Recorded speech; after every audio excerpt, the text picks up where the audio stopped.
welcome to my kitchen and welcome to Kraig, who's going to be my guest today and my guinea pig. We are going to prepare a heartwarming dish today for the cool season, a nice toasty beef goulash with egg noodles. It'll be easy to make, a little bit of prep work required, not too bad, and I promise you'll love it. So, because I don't just steal your time today, I'm going to feed you a little bit too, so enjoy that while we work away. Thank you. A little bit of goat cheese with herbs, mango pearls, and prosciutto with cheese. We'll start very easy with preparing some basic vegetables. I have some celery here, some carrots, an onion, and some peppers, bell peppers.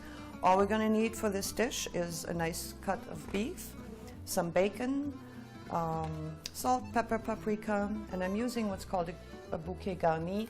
There's two ways to get this, or three actually. It's just dried herbs, usually oregano and thyme, and a bit of bay leaf. You also can find it in little cheesecloth pouches, so you don't have to fish for little leaves left over in your dish after. This you can just leave in while you're cooking and take it out later. It adds phenomenal aroma. Bit of garlic, a bit of tomato paste, pearl onions, very yummy, and mushrooms, and of course a little bit of butter. So you start by just chopping your vegetables. You don't have to worry too much about how you're cutting them as long as they're relatively small pieces, because your meat will have to cook for 2.5, 3 hours. I think, Kraig, you've had beef goulash before, right? Yes, I have. Have you cooked it before? No. Oh, there you go. Now we'll show you how to do it. Some carrots.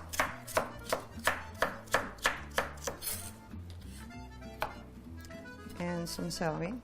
That will add phenomenal flavor to your gravy.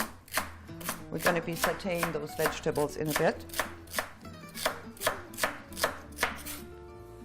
I'm not adding as much onion as I usually would into a goulash because we're going to make these pearl onions the superstar of the dish.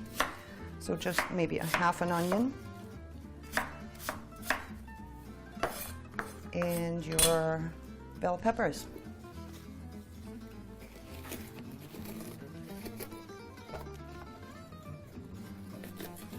You can choose any color. There's orange peppers, there's green peppers, red peppers. Anything looks nice. You'll still see a little bit of that color in the final dish. So just feel free to use any one you like. I like red and yellow because it goes really well with the green and orange of the carrot. So we'll give that a quick rinse.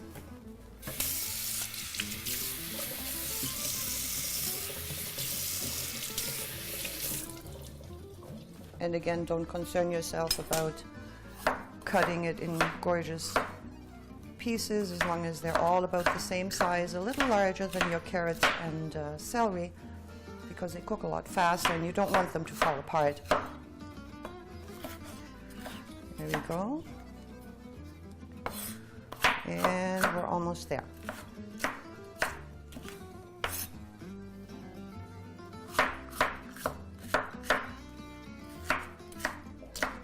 Okay. These will all go in a mix of olive oil and butter in a nice hot pan and make the base for your gravy together with the meat. Second one you want to prepare is your bacon. Yes, there's bacon and butter in this, but it's worth it, trust me. Little chunks. If you find bacon all in one piece rather than sliced, which is not always easy, you can also do something what the French call lardons, and it's just bacon sticks. The bacon is a little less soft. It's a drier kind of bacon, so look for that in a store and you might be lucky and find it. The beef, just pick the cut you like. Now, usually we cut stewing beef in tiny little pieces. Now we've come to like it a little better when there's more substance to the pieces. So I'm not going to go too small with this, but again, that's personal preference. You cut your excess fat off to a degree. You want a little bit left because it'll all melt away in the cooking process anyway. But this is the size pieces that we like. So you still need to use your fork and knife while you're eating. But it becomes a different look, different feel to it. I've cheated a little bit and peeled the pearl onions, cleaned the mushrooms. So all we've got left to do is put a little bit of seasoning on the meat, and then we can almost start cooking.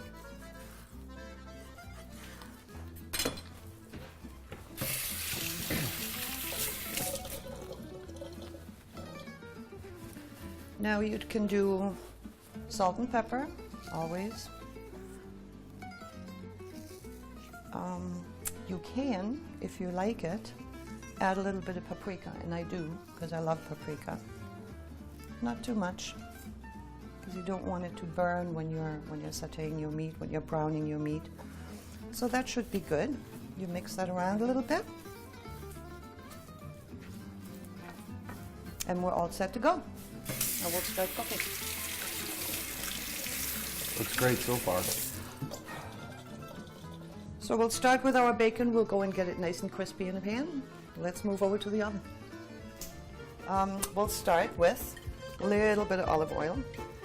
If you want to use, if you have a cast iron pan, it'll help make your meats and vegetables nice and crisp over medium-high heat. And the advantage is too that you can, once we've prepared all the components, you can just reassemble it all into that same pot, and off in the oven it goes. One little mix of bit of butter and olive oil, mushrooms in here.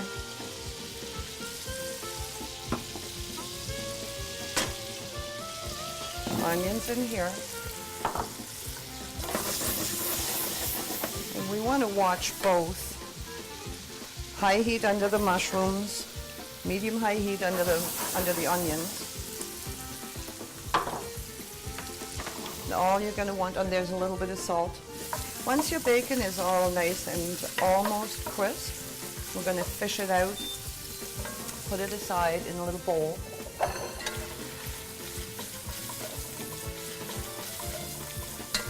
I like cast iron pans a lot because they distribute the heat evenly. You can use larger pots and they get actually hot in the bottom all over. Disadvantage is they're quite heavy, and when you clean them, after you scrub 4 or 5 of them and you're lifting, you can tell the difference on the weight. So these guys want to be just a little brown, and then what we're going to do is give them some sugar and a little bit of beef broth that I've prepared here. You want to use hot broth. I wouldn't ever want to put anything cold on a hot dish. So here we go. I'll grab a little bit of sugar. Just pour beef broth, I would say not quite covering your onions. Everything's better with bacon, isn't it? It is. You can also try, I've done that before, you can do a pancetta instead of just a regular pork bacon. That's the Italian version, and I quite like that flavor. Or, as I said earlier, see if you can buy a double smoked or just a smoked bacon in one piece, and you can do little strips about 1 centimeter wide. I'm sure you're going to like that too. Everything adds its own little unique flavor, so you figure out whatever you like best, you keep using in the future. The onions, about 35-40 minutes to soften. By that time, all the broth will be used up. So you gotta watch when the liquid goes down, don't let them burn, take them out, and they're just gonna be ready to go.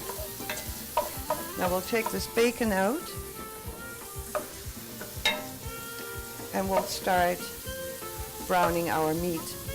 You can use a slotted spoon for this, or do what I do, and then you drain the excess fat out of your bowl a little later on. Now it's important But you're browning your meat in one layer. Don't overfill the pan. It will not go crispy. If you overfill this pan, it'll go soggy and juicy and it's not going to brown. So be careful. Do it in 2 steps or do it with 2 different pans, whatever you prefer.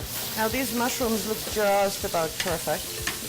And put them in a little bowl to be added to the goulash when we put it in the oven. So look at your meat. That's what you want. Nice and crispy and brown, not burnt. Make sure you watch it.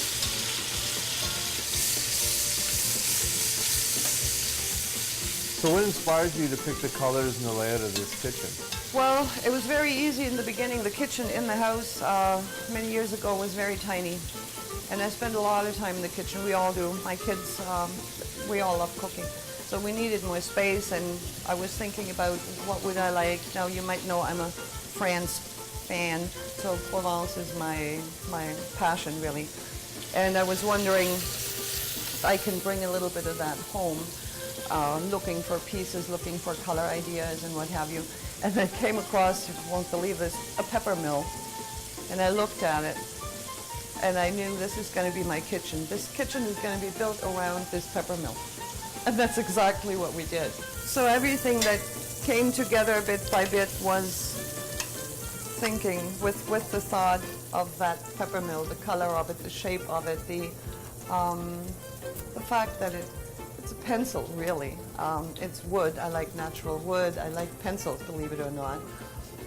And the colors are just perfect to me. So last, in our same pot, go our chopped vegetables. We'll give them a little bit of a saute. So these can just drizzle away for a little while longer. Our onions are still happy in there.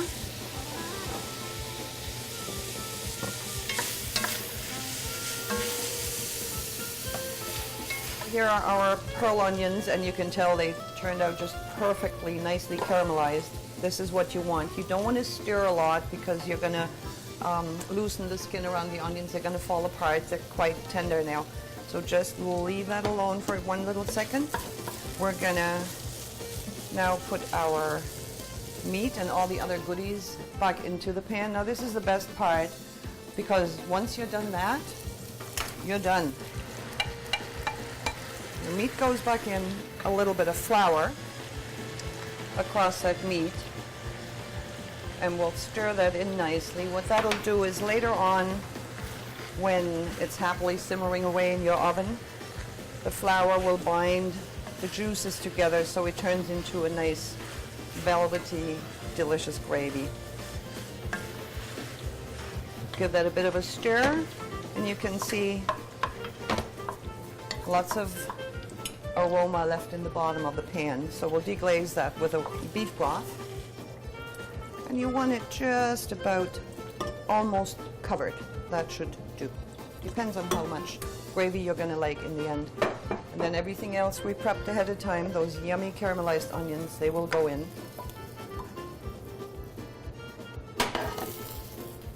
The mushrooms and the bacon that we prepared earlier, that'll go in. Now there's only a couple of things left to add. One is your tomato.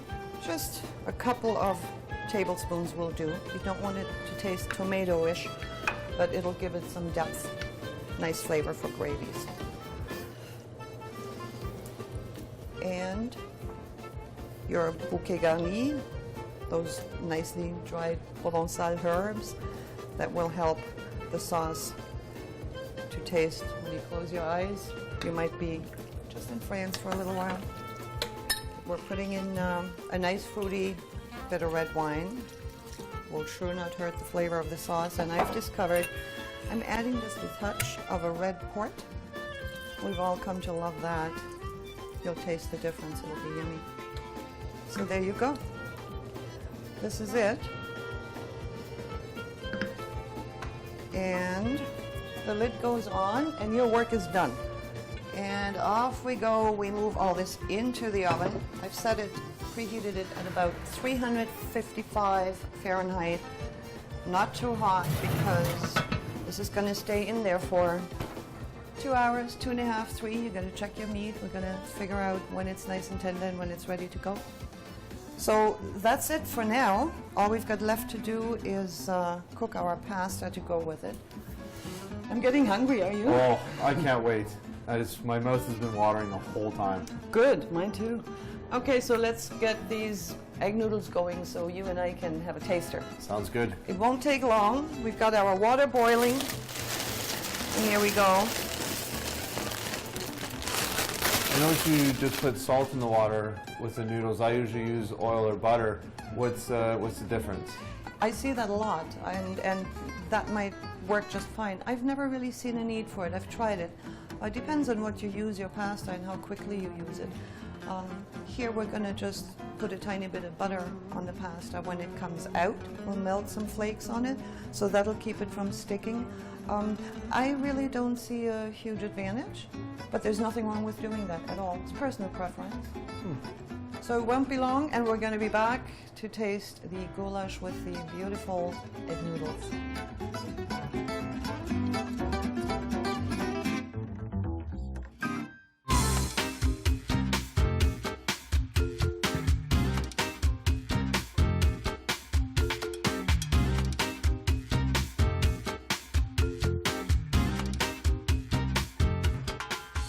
Here are our egg noodles. We're going to drain those. And I like just to keep them warm for a little bit. Put them back in the pot. Everything's better with butter, yes? Just a few flakes. And it'll melt right into those. Are you hungry yet? Oh, my mouth has been watering the whole time. Did you leave any room? You know what, this was delicious, but Esther, for your cooking, I always leave a lot of room. Oh, that's too nice. We're going to look at how that goulash is going. Smell? Oh, yes. Now here's the magic after 2.5 hours of simmering away, getting all these vegetables, the meat, the bacon, the mushrooms simmering and creating this beautiful flavor. While this is keeping hot, let's just do a little bit of parsley. Let's have some healthy topping on top of that. We'll chop just a bit of parsley up. I have Italian parsley here. You can do curly parsley, you can do chives. I like chives a lot too. Or in the summer when the garden is going, the onion shoots, the spring onions, beautiful on top of a goulash. And I like just to put a little bit of sour cream on top as well. This is really a combination. This dish has evolved from cooking the famous Julia Child version of Boeuf Bourguignon, or my grandma's goulash, which was very simple and plain compared to Julia Child's French version. And then the kind of wines and the port that we tried out. I'm a fan of bell peppers in gravies because they add phenomenally nice little flavor to it. So I would say this came about from 4 or 5 recipes a long time ago, and eventually this is how we do our goulash. So the noodles are ready. See, they don't stick. We'll put them right in here. And let's see what that looks like. You want to have a peek? Yes. Are you sure? Oh, Really? I'm very sure. Oh, I can't show you. Oh. It's too nice. We can smell it though. There we go. You see how that's all one togetherness now, one happy flavor, one happy look? So all these vegetables, onions, meats have absorbed the spices. And we're going to get to try it.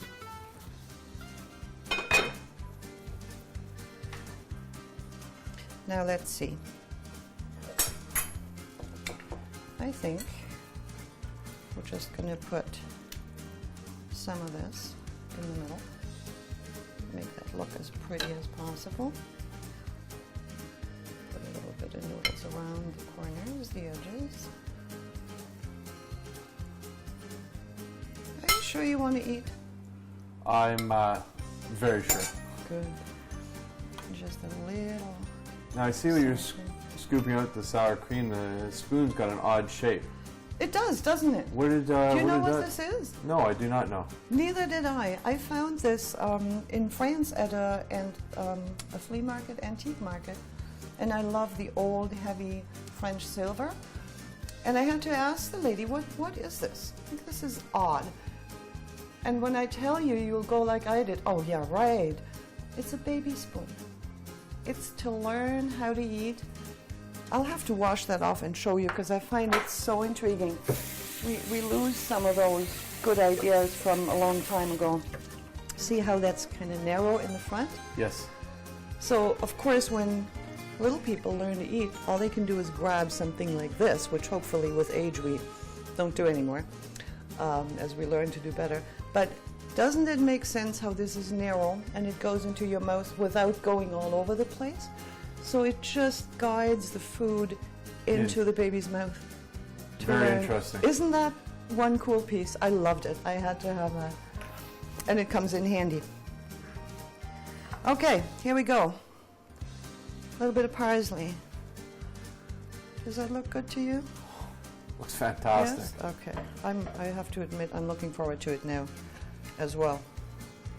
You see all these big chunks of meat. Some have stayed together and some have just broken down a little bit. That's why I leave my meat quite chunky, because it'll never stay all in one piece if you want it nice and tender.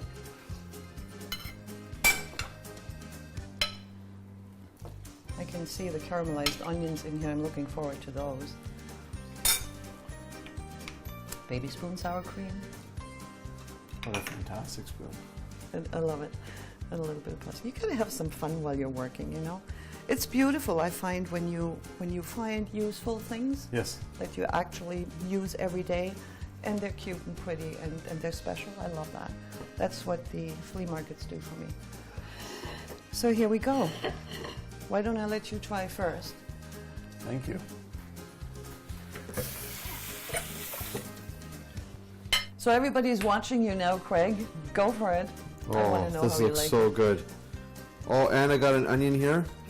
Oh, the caramelized onions, yeah, they add to the dish, I'm sure. It's worth the extra little step, prepping them separately in your pan and then adding them rather than frying your onion as you usually would when you sear your meat.